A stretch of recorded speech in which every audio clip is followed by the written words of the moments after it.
Parallel Frequencies with Just Blane and Coco, and we are actually not in studio today. We are in our local coffee shop, Land of a Thousand Hills. I love this spot. Better. So cozy. I know. You guys just love hanging out here with us. We're just chilling, working. Honestly, like, this is what we're gonna do for now. Here, we're gonna just bring a chair. So if anybody out there, if anybody freaks out there want to come sit with us, have coffee, and talk movies, we can do that. And today, Feature Friday, where we break down some, whatever we want, really. But whatever we want. Big old question mark, whatever. But what I love about Feature Friday is it's the weekend. I know. Are you guys excited? I am, because you know what happens this weekend? And it happened today. Resident Evil. Oh, yeah. Requiem came out. Yep. And that's my favorite video game franchise probably ever. I'm already a couple hours deep. That's why I look tired. I was up past midnight playing it. I'm back. But I can't wait. I can't wait to get the kids to bed. Maybe I can get them to sleep at about 8 o'clock Friday night and then wake up Monday morning when school starts. No, we won't do that. But I'm so hyped about this. I didn't sleep. Like, you're dreaming. If you think that's gonna happen, you'd be lucky. That never happens. Yeah. Today though, Feature Friday, it's a fun one. Yeah. It's a fun one for the freaks. And I don't know if everybody out there has seen it, but oh my gosh. today we're heading to the desert. And I ain't talking about Vegas desert or the Coachella desert. I'm talking about this desert out there where your phone has no bars and neither do you. There's no bars out anywhere. Nope. There's nothing. Trust me, I've driven through Nevada enough times in my life to know that you have to be somebody very special to live out there. Special kind of person, because I have driven through Nevada. You probably have too. Oh yeah. And it's just a lot of nothing. A lot of nothing. There's a lot of country there that open is space, desert. You could get real lost. And the movie we're talking about is Horror in the High Desert. You turned me on to this. I had seen this movie. Wait, we have to say, if you haven't seen it yet and you're just tuning in to watch, pause and watch. Yes. And go into it thinking this is a real documentary, because if you think that it is, like I did when I saw it. Yeah, I mean. Everybody who turned me on to it was like, this is a documentary, you gotta watch this. And I was like, I think that's why I didn't watch it, because I've seen this movie for years. Seen the popping up. Yeah, on Prime and everywhere else. And I'm like, I don't want to watch a documentary. It's too boring. But this one, if you have seen it, you already know. Yeah. You already know what this is. Yeah, you figure it out. But this movie does not kick your door down. It waits. It did feel like it kind of let you walk into the dark by yourself, right? Like it's out there. Oh my gosh, yeah. I gotta ask, Coco, what is it about these found footage films that get under our skin so much? Like, we've seen it 100 times. When it's done right, though, it feels illegal to watch something like this. Like, it feels like I can't believe that I'm actually getting a peek into somebody's life. Yeah. Or it feels really intimate. It feels really vulnerable. Yeah. And you feel first person fear. Like you're watching the camera show what it would be like to be in the desert. Mm-hmm. The second one, too, we're going to talk about 1 and 2, with a flashlight, and all you see revealing to you little by little is just the flashlight reflecting off the sagebrush. Yeah. I was lost. Immediately I'm lost. I'm like, whoa, where are we? What's going on? Yeah. And you can't see past the next sagebrush, the next thing. It's just darkness. I think that's part of it. That's part of the scariness of this film. And let's talk about this film, because the setup it is a documentary and it feels real. It plays like a true crime documentary. Talking heads, interviews, maps, still photos, calm, procedural energy. There's a man named Gary Hinge who disappears in the Nevada desert after claiming he found something out there. And that's where you're not sure. You're still watching this and you're thinking it's a documentary. I'm gonna tell you the first tip where I knew it was a mockumentary. Yeah, I wanna know.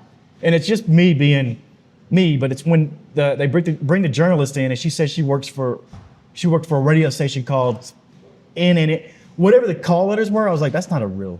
I'm like, wait a minute. I'm like, well, see, most people wouldn't catch that. I caught that early on, so I was like, is this? But I was still questioning. I'm like, is this thing real? And it was based off of a true story. Yes. Kind of. Similar. Similar story. You got the guy's name? What was his name? Kenny Veach. There you go.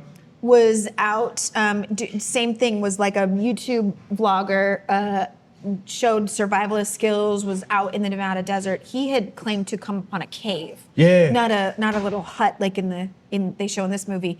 But he was like, oh, this was just a weird cave. It just gave me a weird feeling. He said something about a buzzing feeling. Ooh. And if you know anything about energy, which I do. Yeah. And I think all of you do too, whether you admit it or not, you feel things. If you're sensitive to that and you just pay attention to what's going on in your body, your intuition, what your gut is telling you, you can go into certain spaces and you just feel off. Yeah. You know that? Like it just feels like something either happened here or there is some kind of vortex of energy happening and you get either, extremely tired, or like that buzzing feeling where you're just like energized. And he claimed to have found this cave, but he didn't get any footage of it. So he said, I'll go back and find it. And he went missing. Yeah. So it caused a lot of YouTube followers and people to be like, oh, let's go try to find this cave. And they were all out there. Obviously authorities had to be like, whoa, if you don't know what you're doing, please don't go out in the Nevada desert. That's not a good idea. Because this is the high desert. And let's get that correct. Because the high desert is not the same. This is like, not somewhere normal people go, and they make sure to tell you that. I love how this movie takes its time. It builds the credibility, like I said, with the interviews and all this. Yep. It earns your trust, is what it's doing. Absolutely. And you start thinking, okay, this is real. This does feel real. That's the trick, though. It weaponizes normalcy. There's no soundtrack screaming at you, no flashy editing. Absolutely. A lot of this stuff is just space. Like, he gets to breathe. You see the camera footage of, like you said, the light reflecting off the bushes, and those are not cut to where you just see what you're supposed to see. You've got to sit and watch minutes and minutes and minutes of this stuff. Yeah. And you're like, what am I doing? Slow drags, lots of silence. And that's what I'm saying. It just builds the intensity because you're like, something's gonna happen any second. Like that any second. Space, sometimes it doesn't happen. Yeah. That space that they've created is scary. That's what's making it so damn scary. Mm-hmm. The desert itself is a character in this movie. Yeah. In this for sure. documentary. Well, I'd be embarrassed to admit, but I'll just tell you, the coming to find this movie was my parents telling me about it because someone at their work or something told them about it. So you gotta watch this documentary. Well, it's on Amazon Prime as a documentary. Documentary. So my parents, pretty sure, watched the entire thing thinking it was a documentary. And my dad was like, this will creep you out. You gotta watch it. You gotta watch it. My parents are kind of into this kind of stuff. So I'm like, all right, yeah, I'll totally watch it. So I went into it thinking it was a documentary. Yeah? 100%, until I think it was the very last scene. It was when they started showing it or him or whatever you want to call it. The thing that we're all scared of. When it showed it, I think that was the first time I went, wait a minute, I don't know about this. And that's when I started Googling. And I was like, wait, what? Is this real? No. And I was shocked that it wasn't real because, for example, Tonya Williams Ogden plays Beverly, Gary's sister. Yeah. I'm like, somebody give her an award. Yeah. I was bought in. The interviews with the people were so realistic, just like you would expect to see in a documentary. Their answers to questions, their cadence of speaking, everything was so natural. I absolutely 100% bought that it was real. I mean, there's been other mockumentaries out there before. Yeah, this but isn't they're pretty first. mockumentary, right? They mock a documentary. So you kind of get like, it's funny. Because what is it, Best in Show? Was that a mockumentary? There's Spinal Tap. Spinal Tap 2 now. Sequel, but this is not the same type. I mean, you're sure those are comedy. Yeah.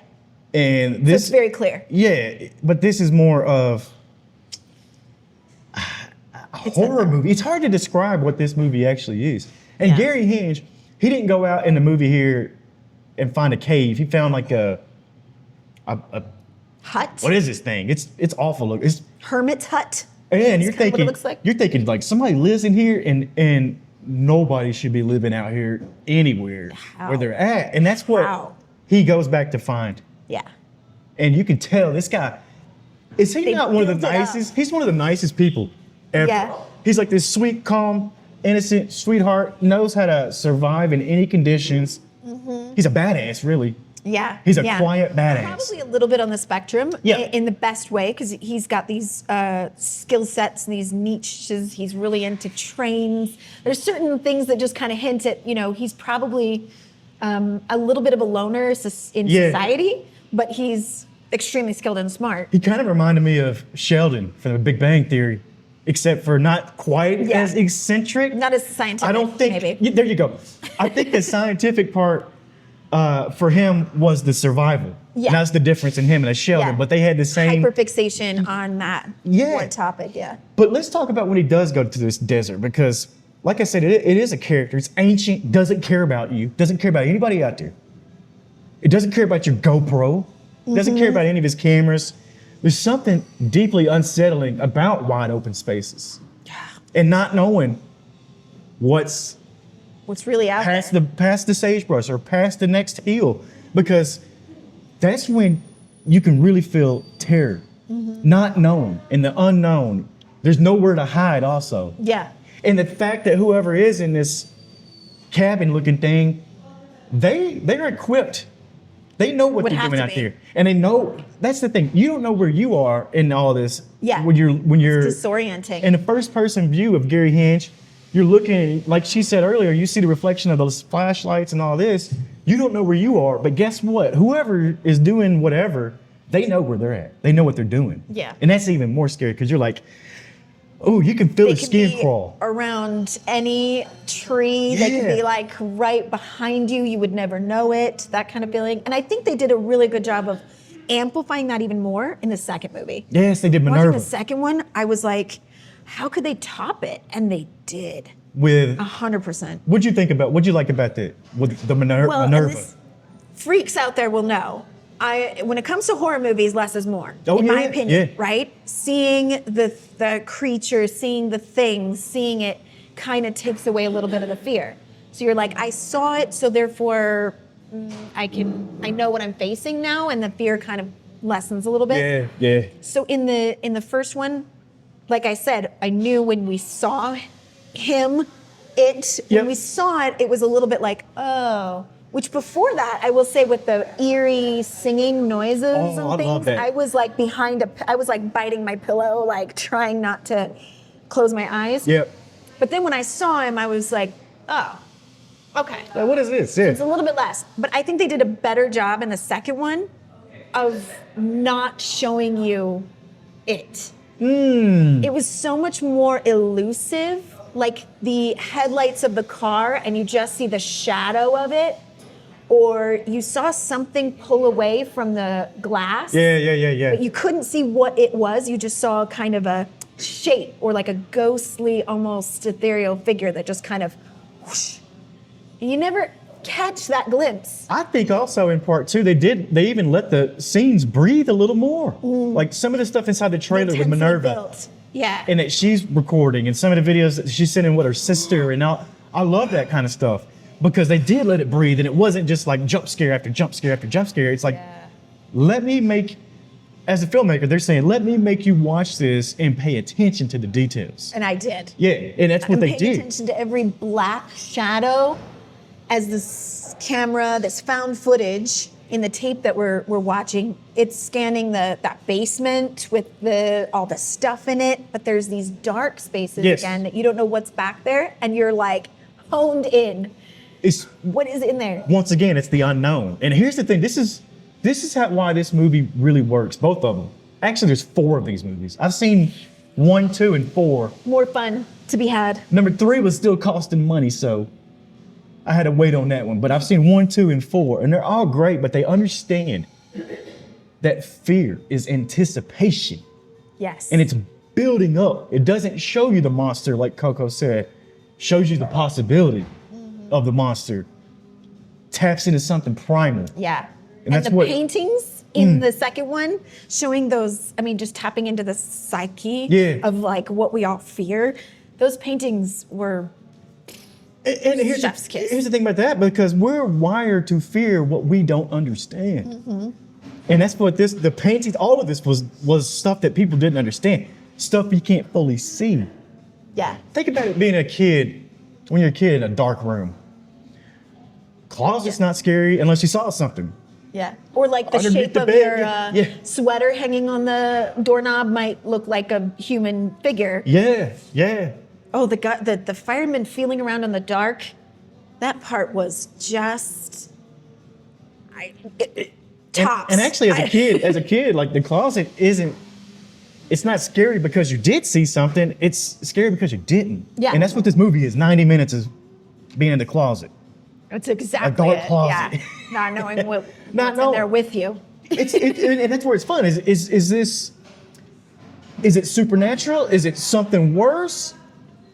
That's where it's kind of fun to me. That's where this movie's fun, is trying to guess. I even texted you when I was watching. I was like, oh, I hope it's witches. You remember that? I was like, I hope it's witches. Yeah. But you don't really find out.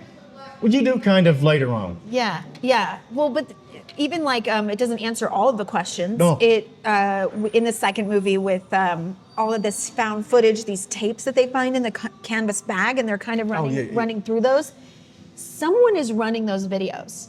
Some person who is pointing a gun at one of the victims and leading her into the woods. You get this idea that he's kind of treating these creatures in the woods or in the desert like a pet. Yeah, but we don't know who that guy is. Who is that? Who's running? Whose hand is it that pulls up and pulls that string to turn on the light in the basement? We don't find out. Unless it's in part 3 and we haven't seen that because it costs money. Yeah. So maybe it is. Stay tuned for part 3. If the freaks out there seen part 3, let us know if it's in there. I've seen part 4, it's not in that. Yeah. But this is like a guessing game the whole way through. You're like, is this some cult? Is this some inbred like we've seen in The Hills Have Eyes? That's my theory. My theory, because that comes back to my favorite X-Files episode that was banned from television after it aired, was the incest episode, where it was like families of people living out in backwoods, or and they basically inbred individuals who have learned to survive out there in the desert. That's my guess. They're so equipped to be out there, and that's what I'm saying. Like, the movements of some of the images as you see them like walking, and you get this impression that they're not physically they deformed a little bit or something. Something's going on, and that's probably from inbred. But like we've seen in The Hills Have Eyes and types of movies like that, that's what I pictured. But I did hope it was witches. Let's also give some credit where credit is due here. It's an indie film with a damn near no budget. Yeah. And you can see it's no budget in this movie. Like you can tell, like there's no production. It's perfectly messy. I love that. I love that the found footage is really noisy and clunky. It's found. It really does feel like some amateur person just running a camera and kind of dropping the camera. Yeah. Actually, exactly that. But it really showed that you don't need money to scare people. You need restraint. Yeah. A lot of filmmakers out there making horror movies are giving too much. They're putting too many jump scares and too much of this and that. You don't need it. You don't need it. You could, like you said, less is more. And the more you restrain yourself as a filmmaker, you can make these scarier movies. I still think A24 is great about that. These Horror of the High Desert series, I will say, probably one of the best horror movies I've ever seen. And best found footage. I'm going to just say it. I think of all the found footage, anything that I've ever seen, these are the top. Freaks. What's the best found footage movie out there? I want somebody out there to tell me if there's a better one. Fill the comments up, because I'm a huge fan of found footage movies. Yeah. All the way back to the Blair Witch Project, of course. Yeah. But I guarantee you there's thousands of these movies out here. I've seen a ton, and I can't say Horror in the High Desert's my favorite, because I probably would, and then be like, oh, but what about this? What about that? Others, yeah. What about that? Yeah. I mean, but this one really... I want to see what competes. So if there's something that competes with it, I'd love to know, because that means I need to be watching it. Yeah. This movie, 4 of them, really did stand out. And even that first movie, the final footage that we see, that final sequence, simple. There's nothing crazy going on. There's no special thing. There's none of that going on. It's enough. But it lingers and it sticks with you. And if you watched it alone and at night, you probably checked the windows and you probably were looking around. I was watching it the entire time like this. I watched this in a hotel room. I remember I was in a hotel and I was wrapped up and bolted the doors up and everything. I'm like, no, man, this is not. You didn't have anybody with you. No. Where I have my husband and I was like, can you just tell me what's happening? I'm like, you're not on it. Can you just describe it to me so I know something's happening, but I don't have to actually see it? I also love these types of movies right here because a movie like Horror in the High Desert is going to be, there's going to be people out here watching right now, probably not the freaks, might be somebody else, but they're going to be watching and be like, this movie's awful, nothing happened. And the other half of people out there, the freaks, will be like, I couldn't sleep. But I love when they get that polarization in a movie because it's hard to see, it's hard to think about. How can that same movie spark those two different feelings? And fear is personal, is where it really comes down to. And what scares you may not scare somebody else. And if nothing happened to you, it could have been a whole lot of stuff that happened to somebody else. And it's happening inside your mind. Some of you listening right now are like, Just Blane, this movie was too slow. And others are nodding their head. They're like, yeah, that ending wrecked me. Both reactions valid. That's what's cool about it. If you hated this movie, you're allowed to hate it. If you loved it, you're allowed to love it. That's what makes this community fun. That's what makes the freaks out there fun for us. Yeah, and I think you're right. I think that maybe I'm saying that I think this is the best horror movie because it tapped into what I fear more. There you go. I mean, if it was alien abduction. Not so much, huh? Not so much. Like, I'd be like, oh, this is interesting and fun, but I wouldn't be like, this is like making me stay awake at night. I'm gonna tell you, there's some great found footage alien Area 51 films out there. There's one called Area 52, I think. Like, I'm sure it's great. It may not tap into my fear as much, but these like ghostly images in the high desert like that, and the way that was portrayed with the flashlights and the yeah. I'm still getting chills about the firemen feeling around in the dark. Oh, man. And there's this just image. You can barely see it, but you're like, there's something there at the bottom of the stairs. Yeah. And we know it's not natural. Like, it's something there. And that really taps into what I'm afraid to see in the dark. What's there? An image. Or what's not there? Oh.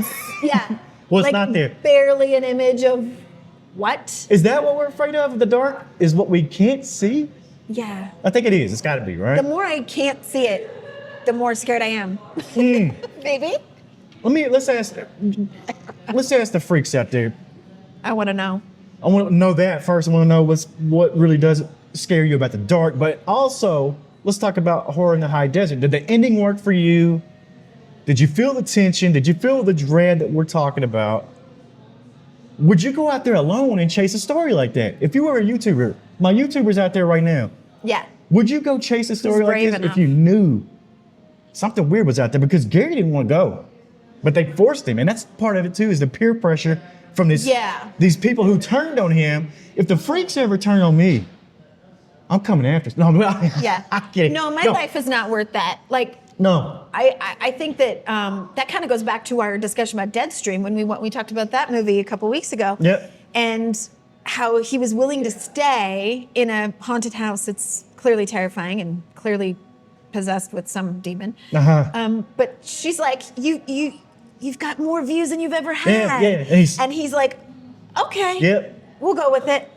I mean, Gary, I think his motives were a little more pure. They were. In proving himself as a survivalist out in the desert, but they definitely were, because he had people that didn't even know how many followers he had, and the guy in Deadstream would have told you, this amount of you could see the difference. Yeah, and he wasn't the one telling his family and friends that he had a channel where he was teaching people survival skills. Yeah.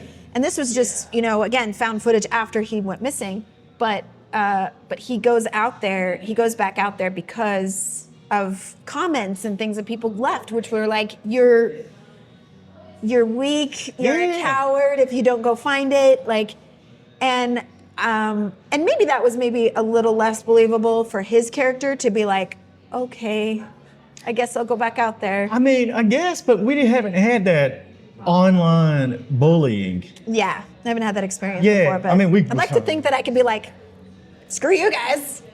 It'd be hard to. It's hard The to. public has turned on me. It is what it is. Yeah, I mean, we're gonna get canceled at some point. We can wait our turn. We'll get canceled at some point, and you guys can fire at us. Let me tell you why I love this movie, and it helps me love this genre of movies. Is because it's not about the gore. It's vulnerability. Being small in a big world is what is going on here. We all feel this sometimes. The desert isn't. It's just a metaphor. Like life gets quiet. You think you're chasing something meaningful, okay? Just like Gary. We all do this. Yeah. And suddenly you realize you've went further than you meant to go. Yeah. And you might have got lost. I think that's relatable. That's human. Yeah. And that's something that we can all go through, whether it's chasing the supernatural or whatever this is in the high desert, or if it's just in nature. life. Yeah. Yeah, I mean, think about Kenny Veach, the original guy who this really happened to. It's kind of like arrogance versus nature. Yeah. I mean, do we really feel like as humans we can dominate nature, or do we feel like we're really respecting it when we can go out there and not pass into the territory of nothing bad will happen to me because I'm so smart and I'm so strong and I'm so, and nature has a way of cutting you down. Yeah, it does, absolutely. It. So it doesn't have to be a scary, I don't know, creature of some paranormal thing, but it could be just nature itself being like, you thought you could beat me, but that's ignorance. What's your final thoughts on this? Have you already had them? I might have. Yeah. I think maybe that was it. I think that was your final thought. Final thoughts for me. It's not a flashy movie. It's not the loudest. It's quiet, but it's gonna stick with you.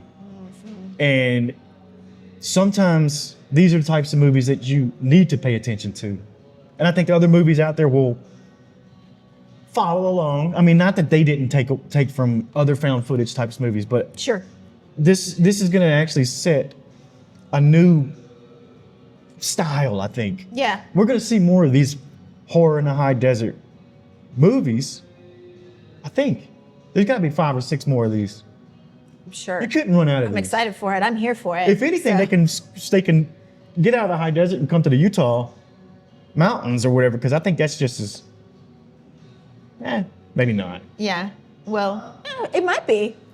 I'm not one of those ignorant humans who thinks that I can dominate the No, wild, not me, the not me wilderness. either. Not me either, but let me tell the freaks out there, stay curious, stay skeptical. Don't believe everything you see is a documentary. Yeah.